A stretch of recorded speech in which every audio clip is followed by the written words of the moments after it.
Assalamualaikum teman-teman. Nah, teman-teman yang berilmu, alhamdulillah di kesempatan kali ini kita akan belajar nahwiyah. Ada yang tahu nggak nahwiyah itu apa? Nah, teman-teman, biar kalian lebih tahu, simak videonya ya. Dan jangan lupa juga subscribe dulu videonya agar aku bisa terus berkarya dan memberikan manfaat bagi channel YouTube ini, oke? Disimak ya, teman-teman. Nah, sebenarnya teman-teman, pengertian dari nahwu itu banyak sekali ya. Kalau secara panjangnya itu ada gitu ya. Dalam kaidah-kaidahnya juga ada. Nah, cuman aku akan menjelaskan secara singkatnya aja ya. Nah, jadi kalau kalian ingin tahu ya, nahwu itu adalah ilmu yang mempelajari baris akhir. Baris akhir. Maaf ya, ini tulisannya kalau nggak nggak dimengerti itu agak kurang jelas dan ataupun kurang bagus juga ya, sorry. Nah, jadi nahwiyah itu adalah ilmu yang mempelajari baris akhir. Nah, gimana sih cara mengetahui baris akhir itu? Nah, kalau kita ingin mengetahui baris akhir, kita belajar dulu harokat. Nah, kita akan mengetahui baris akhir tersebut kalau kita paham adanya harokat. Teman-teman pasti tahu harokat itu ya, ada fathah. Kita di sini ada fathah, ada dhammah, ada kasroh, dan ada juga sukun. Nah, kalau di dalam bahasa Arabnya fathah nih, kita lihat. Kalau ciri dari fathah itu kayak gini nih. Ini fathah. Dhammah seperti ini. Nah, ini adalah dhammah. Terus kasroh itu biasa di bawah. Kalau kita baca, itu dibacanya kalau ada huruf ba, contohnya ya ini ada huruf ba. Kalau pakai fathah disimpan di atas, jadi ba dibacanya. Tapi kalau misalkan pakai dhammah nih, nah kita kasih dhammah, jadi dibacanya bu. Terus kalau kita kasih kasroh, pasti bakal di bawah. Nah, dibacanya nanti jadi bi. Terus kalau sukun, nah ini sukun ya, di sini aja. Nah, yang kayak gini disebutnya sukun gitu. Biasanya sukun itu kalau ada dua huruf misalkan. Nah, yang ini akhirnya sukun. Biasanya ab. Nah, ini. Jadi, nah kalau ditanya baris akhir dari ab apa?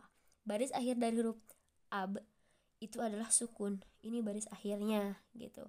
Nah, harokat juga ya teman-teman. Ada juga harokat fathah tanwin. Ada juga dhammah tanwin. Ada kasrah tanwin. Dan ada juga sukun. Udah sih seperti itu aja. Nah, teman-teman, di dalam harokat pun, harokat itu terbagi menjadi dua ya teman-teman. Harokat di dalam isim, harokat di dalam fiil. Nah, untuk fiil itu adanya di fiil mudhore untuk harokat. Kita jelaskan terlebih dahulu. Di dalam isim, harokatnya itu ada tiga. Yang pertama ada fathah. Yang kedua ada dhammah. Yang ketiga ada kasroh. Nah, ada tiga ini ya untuk isim. Nih yang ini, isim. Sedangkan di dalam fi'il mudhari sama juga ada ada harokat, ada tiga harokatnya sama. Cuman yang membedakannya antara kasroh dan sukun. Di dalam isim itu tidak ada sukun. Nah, sedangkan di dalam fi'il mudhari itu ada sukun. Jadi yang membedakannya antara kasroh dan sukun ya. Di fi'il mudhari ada fathah, dhammah dan sukun gitu. Jadi kalau teman-teman ditanya harokat dalam isim itu ada berapa? Ada tiga gitu. Kalau ditanya misalkan apa aja sih gitu, nah kita tinggal ingat-ingat, oh iya kalau di dalam isim itu tidak ada sukun, berarti dengan kasroh. Kalau di dalam fiil itu juga tidak ada kasroh, yang ada hanya ada sukun gitu. Nah, ini yang tiga ini gitu yang membedakannya. Kalau di dalam fiil ada sukun, kalau di dalam isim ada kasroh gitu ya. Nah, teman-teman, kita lanjut ke dalam i'rab. Nah, ini masih berhubungan dengan harokat ya teman-teman. I'rab itu apa sih? I'rab itu perubahan dalam kata. Nah, i'rab itu terbagi menjadi 4 teman-teman. Nah, sebelumnya kita tulis dulu harokat di sini ya. Ada fathah, Dhammah, kasroh, dan sukun. Set ya. Nah, perubahan dalam kata i'rab juga terbagi menjadi 4 sebenarnya nih. Kalau fathah itu i'rabnya adalah mansub.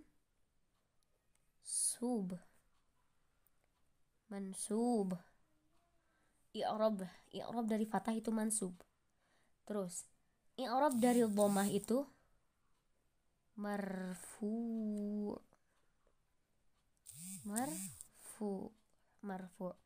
Terus i'rab dari kasroh adalah majrur. I'rab dari kasroh. Dan i'rab dari sukun adalah majzum.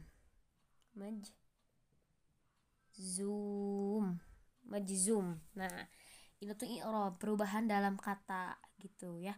Jadi kalau kita misalkan ditanya nih, baris akhir dari misalkan Muhammadun. Nah, kalau kita ditanya baris akhir dari Muhammadun itu apa? Kalau kita ditanya harokat baris akhir ya, baris akhirnya itu adalah ini, domah tanwin. Kita jawab harokat. Tapi kalau kita ditanya i'rab dari Muhammadun apa? Ini disebutnya ke dalam karena domah. Jadi disebutnya ini Muhammadun itu marfu gitu. Karena baris akhirnya itu domah tanwin.